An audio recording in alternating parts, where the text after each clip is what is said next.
অন্তমিল কবিতা club থেকে আপনাদের সবাইকে স্বাগত। আজকে শুনবেন তাহমিনা সুলতানার লেখা একটি কবিতা, আগের মতো। এই কবিতাটি চয়ন করা হয়েছে তার কাব্যগ্রন্থ রোদ ফোটায় ফুল থেকে। আবৃত্তি করছি আমি নাসির আহমেদ কাবুল। জীবন যদি আগের মতো কাব্য হতো, ঝোড়ো হাওয়া উড়িয়ে দিয়ে তুমুল ফুল বুকের ভেতর পেয়ে যেত রাত্রি বকুল। জীবন যদি আগের মতো কাব্য হতো, আগের মতো হঠাৎ করে রোদের আভাস বদলে দিত আঁধারি এই কালো আকাশ।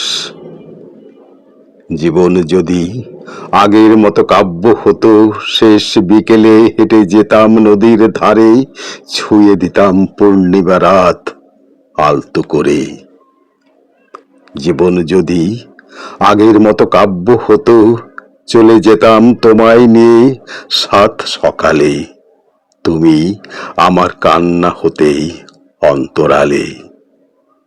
জীবন যদি আগের মতো কাব্য হতো, অনেক বেশি কান্না পেত আগের মতো, কান্না শেষে আকাশ এসে ঘুম পাড়াতো। জীবন যদি উপন্যাসের পাতা হতো, আঙুল ছুঁয়ে মনের কথা লিখে দিত, আগে যেমন সবটা যদি হতো তেমন আগের মতো। সবাইকে শুভেচ্ছা।